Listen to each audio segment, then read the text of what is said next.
Hello, you wonderful people, and welcome to another episode of Super-Fanta-Fi. This being a show where I talk about TV shows of the supernatural, fantasy, and or science fictional genre. For today's episode, I'm going to talk about I'm a Virgo, Season 1, Episode 2. A lot of really interesting things went down in this episode, so let's break it down.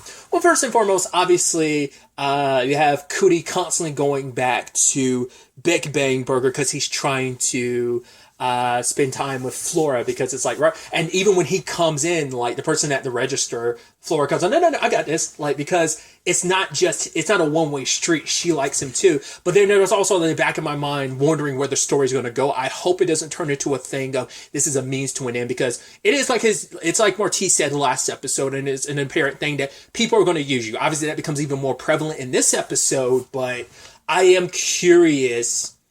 I'm so curious to see where things kind of go. Like, I hope their circumstances aren't like that. I hope it is a thing of like, she just legitimately likes him, because it does feel genuine. And it also seems interesting too, as we're spending a little time with her, kind of learning where she is, because she's like, hey, we should do this. We should make this food kind of more. She wants to kind of spice up the menu a little bit. And like the manager's like, you do realize this is like a national chain. So like, no matter, ain't like we're going to be able to change, like flip the whole Big Bang Burger on this hot head. And she's like, yeah, I know. She wants to try stuff out, wants to like, instead of like the lettuce they have, it's like, oh, baby did, like kind of almost like a substitute, and then like I don't think it was baby lettuce she was suggesting, it was something else. And then another thing she was saying, like, instead of we replace that with like scallions and stuff like that. So it sounds like she wants to kind of make this place a little more high end. So I don't maybe it's a thing of, we'll find out that maybe she went to a culinary school type of thing, or at least has a dream of kind of working at like a higher like place,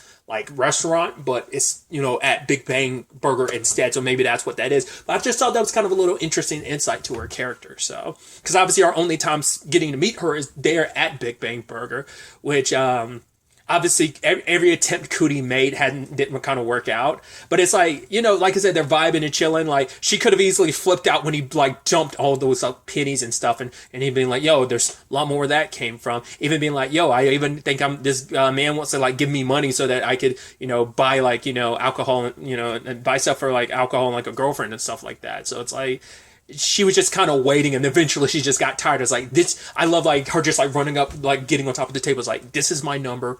And it's like, call me. Do you want to write it down? He's like, no, I got it memorized. And then she's like, oh, I can take your order, get you whatever amount of burgers you want. He's like, actually, I don't really like them. She's like, I know. And she could tell, like, hey, you're just making an excuse to come see me. I'm like, yo, I'm tired of the games. I'm tired of waiting. I know what I want, and I want you. Type of thing. Which is like, I don't know. That's kind of really cute, like, situation of like, hey, you're the bashful type. She's like, cool. The bashful thing is cute and adorable, but yeah, like, let's kind of speed this up. Your friends are trying to help you speed it up. Joan's giving you the perspective on things of like, yo, you sleep with someone 3 times, it's a situationship. More than 3 times, it's a relationship. It's like, who told you that? And I love, it's like the title of the episode, the universe and the spirits is what kind of told my spirit, or what told me. And I love the representation of when she's like, yo, if you like sleep with them 3 or more times, when you see that person with someone else, with like, you see her with another dude, it's going to bother you. But then he's like, whoa, is that just like, did that just happen, or was it just because I'm high? I think it's, once again, it's just like, that's going to be such a trippy nature of the show, of like, they're going to do wild things just for the purpose of just like the interesting aesthetic of the show. Like I said, like, still wasn't sure about her super speed, but it's like, no, it's just definitely like an aesthetic choice of like, yo, like a neat representation of like her just like doing her job really fast. I mean, I even love her making an excuse of like, yeah, everyone just quickly come up here and give me your orders and kind of move out of the way. I'm talking to everyone in front of the line except for like, big guy in the back, so it's like, it does, like I said, I have my concerns, but generally speaking, so far it does feel like her liking Cootie does seem genuine, so it'll be interesting to see. I also love that cartoon they're watching.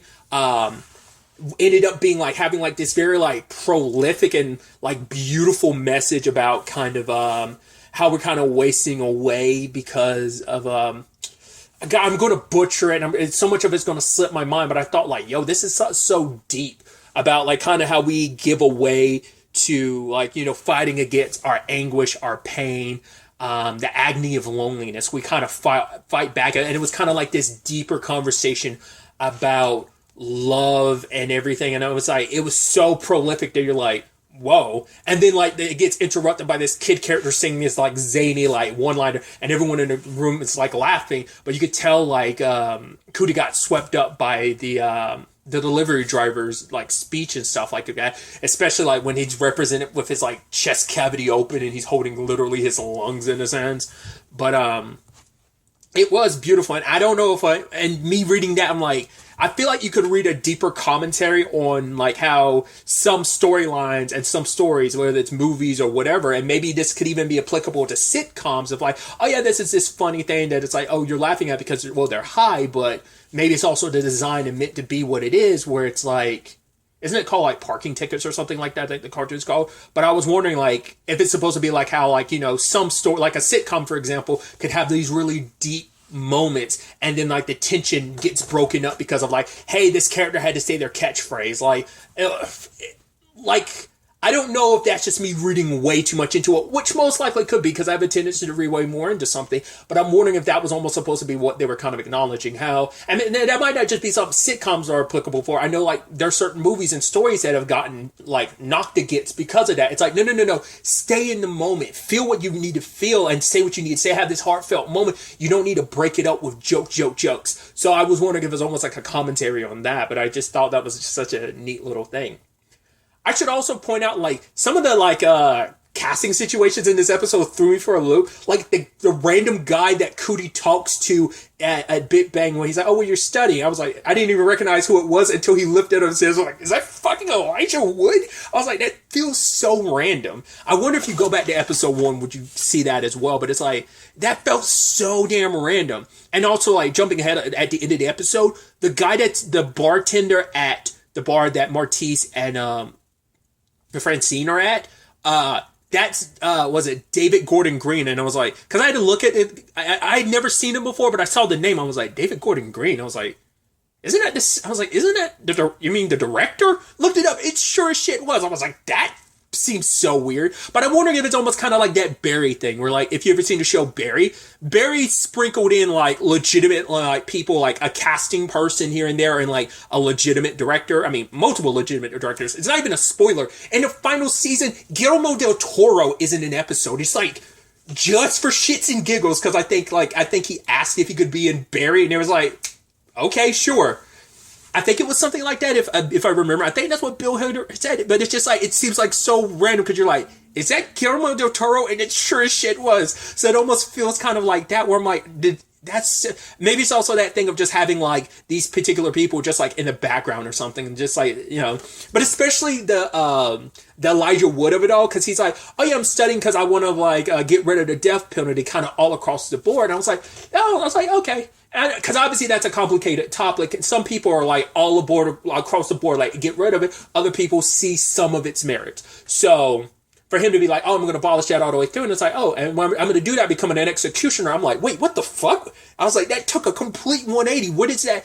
And his justification is like, I want to make executions more humane, which I'm like, I guess I get your perspective on it. And even Cootie's trying to understand that, trying to rationalize, like, wait, how does that make sense? But it's like, hey, like, there's this thing of like, they go at a 35-degree angle, which is painful, like when you're injecting the needle into someone. But it's like, you do it at a 20-degree angle. It's a little awkward for the person injecting it, but the person being injected is a little more comfortable. You also place your hand on their heart so they don't feel so alone. He's like, yes, some people just kind of dream of like the pie in the sky. So some people dream so big of like, hey, I'm going to do this, I'm going to change the world, where he himself is just like, I'm fine with just kind of God, he used a very specific phrasing, but basically it's like, some people want to be like, do the full like 180 degree of change, like make this completely different. He's like, me, I want to kind of like isolate and just kind of do a little bit of changing, which makes sense, because you're like, I can't change it all, but I can change it just a little bit to kind of make it better. Which I think is kind of interesting when you kind of conjoin that with like, you know, we don't fully know everything that Jones is up to, but she's got her own thing going on, and she's trying to get Cootie to go to it. but which there could be a deeper commentary there on like what she's trying to do and like what versus Elijah Wood's character's trying to do. Plus, what is Cootie doing at that time? He's doing these jobs, and he's like, "Oh man, that's all great," but it's like I'm working this like job, and I'm gonna be tired. I don't know if and what helping you out sounds like it's gonna be a lot of work, and it's like, yeah, it is something that's going to be more fulfilling. But it's like you add that on top of like, hey, I'm literally working trying to get money, but you're only getting money because you're trying to like get a girlfriend. So there's just layers to that of just like how we can, once again, I don't know if I'm reading too much into like, hey, sometimes there are these bigger causes, but we just don't, because it's like, yeah, it'd be too much work on top of the work of us living our everyday lives. So some people, it might be a little harder to care about a cause when it's like, it's a justifiable cause, it's a good cause, but you're asking me to do more on top of what I'm already doing just to make it by. So once again, I could be reading way too much into that, but it's also like what you put that in conjunction with what Cootie's actually doing, and he's kind of modeling, and even he recognizes like, yeah, this is kind of a jacked up character for me to be doing, because he's basically playing the role kind of a giant mannequin for these like artistic like displays, because he met this guy Sam Spiegel who was like, yeah, I could hook you up with a job, which immediately every sports out there was like, I guess because Sam put it out there like, yo, my boy wants to play sports, and it's like, yeah, every single sports, like even, oh God, what was it? It's the, fast walking. I forgot the actual name for it, but it's like, is it just race walking? I forgot the actual name. I felt like it had a different name, but you get what I'm trying to say. I love that he was like taken out of that, which makes sense. You kind of have a complicated advantage, but it's like, oh, they're afraid of you kind of entering this. So it's like, right, he ended up getting him these modeling gigs. And I love that they want different things from him. It is kind of that selling yourself to people, because it's like, yeah, you're trying to, get paid at everything.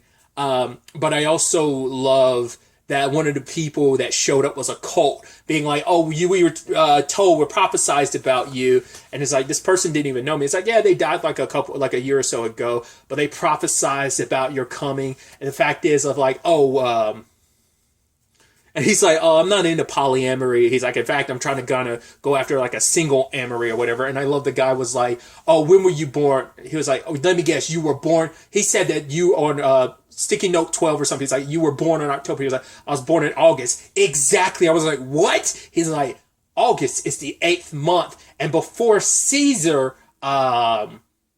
October was the 8th month. See how it all connects? I was like, look at you stretching this just to get what you want. And it's just like, yeah, you are a Messiah. He's like, no, I'm not. He's like, oh my God, like Sticky Note 25 said that our Messiah did not. He's like, no, he would come from a desolate place. He's like, I don't come from a desolate place. I'm from Oakland. It's like, yes, a desolate place, because that line was in the trailer.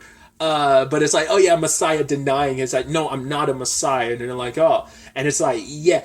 Even before I saw the description of the character, I was like, that seems like, especially with them lifting their coffee cups at him, I was like, that seems a little cultish. The character's literally called Cult Leader. I was like, okay, yeah, saw that from a mile away. And especially when he stopped and they all like synchronized, turned and walked away, I was like, yeah. So I don't know if we're done with them, but once again, it is everyone wanting different things from Cootie, whether it's the people in his friend group, whether it's, his family, whether it's just himself, he's trying to figure stuff out on his own, but yeah. But thought that was just so interesting. We also had this situation with like the bar that they're at the end. It seemed like Francine was kind of like living it up, but Matisse is just kind of like, I mean, they had their back and forth about, it's like, right, our boy isn't ready to be out there in the world, and she's like, yeah, but you kind of forced his hand, like rather than kind of bringing him back in and, trying to be nurturing, you pushed him away, and, but it's like, right, that boy doesn't know everything. And then really quickly we found out Matisse, like, apparently made music like 30 years ago or something like that. And I even looked at the, apparently I think that's something they made obviously specifically for the show. It's like Boots Riley and Mike Epps. And I was like, that's so interesting. And him dressed like a damn pimp, like, and everything. I was like, geez, kind of gives me like a pimp named Slipback vibes to some extent in the music video that was kind of played on the TV. I love it. I was like, I even love him like, wow, you're practically wearing the same thing 30 years later, and Martise looks down, and I love that Francine kind of does the same thing, because she kind of felt a little weird, like, oh, like, I guess we did kind of get stuck in our fashion statement. But it's like, yeah, like, not wanting to tell Cootie. They want him to have all the information, but they need him prepared for what's to come. It's like, well, we weren't going to talk about it, and then we see some, like, device with some stuff written on it. I'm like, so I was thinking this last episode, I didn't bring it up, but it did cross my mind. Now with that device and that strange language, I'm like, are you guys freaking aliens? Because I brought it up too, that it is so interesting they went out of the way to not show you Cootie being born. And once again, Francine's just standing there for a giant baby. No one really reacted. So I'm like, there's got to be something to that. So either this is an experimentation type of thing of like, who's coming? Like, is it like, is this going to be like a Superman parallel of like, oh, you're from a different world and your people are coming for you type of thing? Or what? And is that what the canon's about? Is that how you have it? Like, is this some stuff that was kind of left in Cootie's spaceship or whatever? Like I said, in some like Superman type of stuff, or what? Like, it feels like there's not unless it is going to be like the language and stuff like that. Made me feel like it's not like a government experiment. It does feel more alienish. But I'm like, are you guys actually aliens and you came to this planet a long time ago? Is that, I mean, if I had to kind of compare it to anything, like, I know it was a short-lived show on the CW, and it's under the DC umbrella, but I'm kind of wondering if I'm getting, like, Naomi vibes from that in some capacity, like what Naomi's story was. If you've seen the show, you know what I'm talking about. If you didn't, you don't. It's fine. But I wonder if Naomi it's kind of giving me Naomi vibes. Granted, I just hate that. Well, I'll again spoil it. Sadly, the show was canceled, so it's like, right, Naomi was on some Superman stuff. She came from another planet, but ended up being like a alternate. It's part of the multiverse thing. It's a whole thing.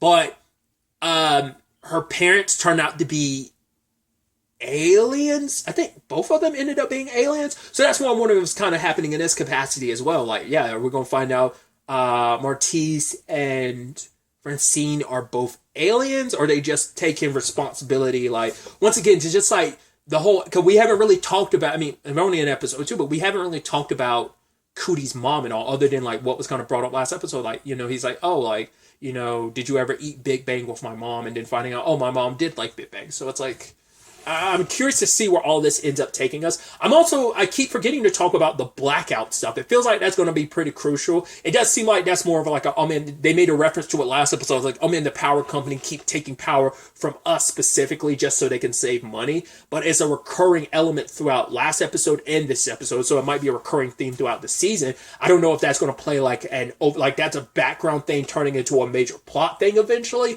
or what that ends up developing, whether that's just like a local issue that maybe Jones's story is connected to, plus like, you know, getting Cootie wrapped up in that cause as well, or is that going to turn into an even bigger story that might have some relation to Cootie? We'll ultimately have to wait to see where all of this ends up taking us going forward into the next episode. I should also include this asterisk here at the end. I'm going to include a comment. Hopefully I remember to include it, but I kept confusing Scat and Felix. Like, they're flipping their names. I kept calling, like, Felix Scat and Scat Felix, you know, so I'm curious to see where all, like I said, but other than that, I'm really curious to see what happens next. But really, that's all I wanted to talk about. Till the next time we meet, be happy, be safe, live life to the fullest, and enjoy it. Good day, and good